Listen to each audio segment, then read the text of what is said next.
with the fantastic news that Sony just closed up their deal with Bungie, which I talked about previously, obviously there's other bits and pieces of news that are coming to fruition here that are kind of coming into place with Sony's plan. Now, whether or not you totally love Sony's plan or hate it, I think it really kind of depends on the type of gamer that you are specifically. Now, for me personally, I like the Sony that offers, the games that they've been doing, right? The single player experiences and stuff like that. But it's clear that they want to shift a little bit more to the side of things where they have, games as a service, because that's recurring income for them.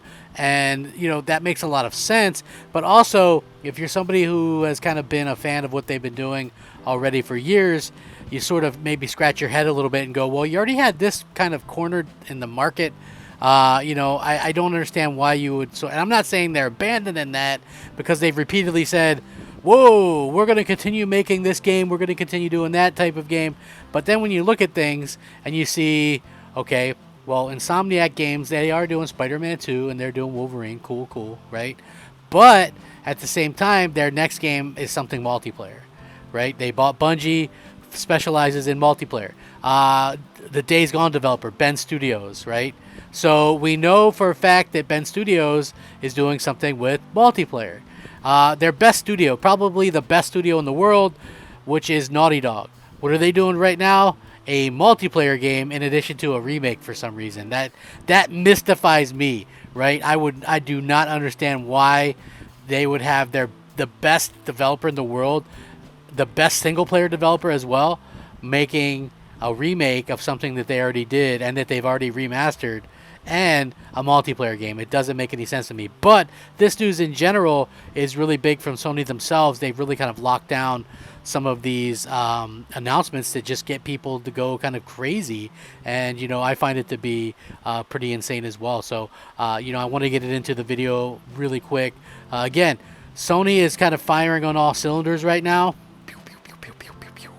And, it's going to be hard to stop them. If they're Microsoft, I think Microsoft has to come out strong with the games. Once they start hitting with the games, I think things are going to kind of turn around for them.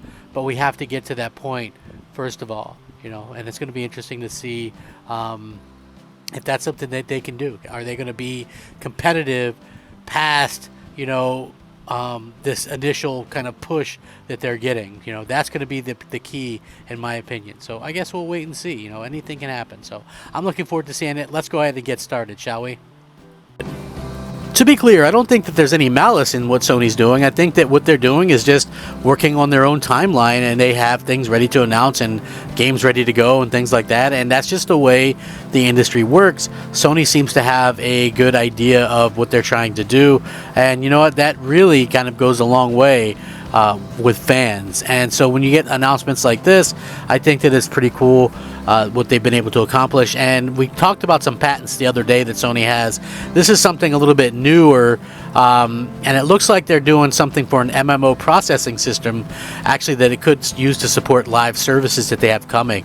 So Sony's latest patent filing is one that points directly to the company's future, in it that it is a patent for an MMO processing system, something that could potentially play a big role in the coming years for PlayStation and PlayStation 5. The patent details a system that will take advantage of different networks, compute units, and the cloud.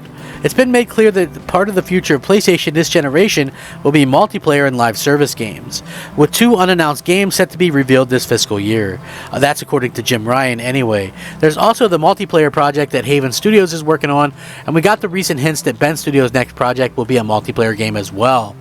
Plus, many fans are well aware that Naughty Dog is working to bring a multiplayer title based in The Last of Us and Factions multiplayer that we once knew, but it's going to be an original release that has grown to be quite large, substantially larger than what they originally envisioned, and there's rumors that it could even be like a battle royale type of game, so we'll see what happens there.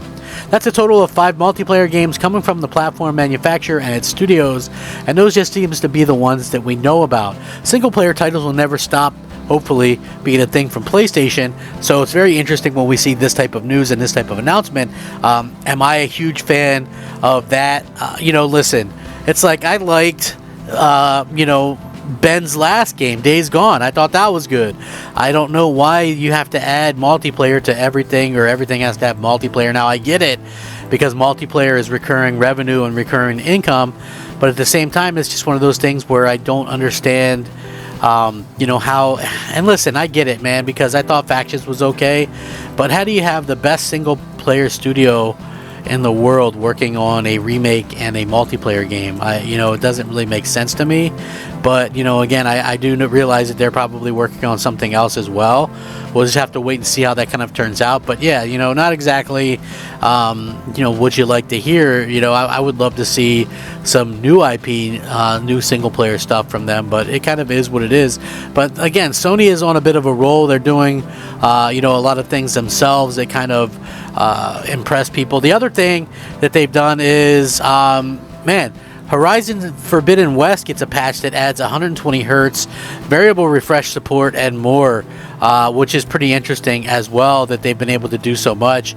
The latest patch brings big new features for players with equipment to take advantage of them, those being support for variable refresh rate monitors and a 120 hertz mode. The update also includes what Guerrilla is calling a new balanced graphics mode, which has the game running at 40 hertz while likely keeping some of the more intense graphic settings turned on.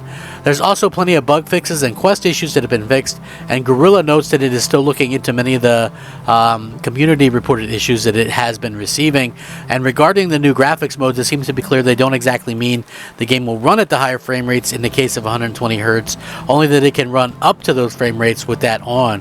According to the patch notes, the target refresh rate for VRR mode and the high frame rate mode on 120 hertz is between 60 and 120. So that's very interesting, that they're going to be able to try to get, you know, the game out there to run even. I mean, how the hell would you get that game to run at 120 hertz? It's pretty impressive when you think about it. And, you know, listen, I am giving Sony and their developers all the credit in the world. They've done a fantastic job with this stuff. They managed to get out there and just get everybody, you know, excited for the future of PlayStation. And, you know, they've done a good job with that. So, you know, listen, I'll never knock that, you know, being able to go out there and say, hey, you know what, Sony's killing it. Sony's doing the things that, you know, fans want them to do.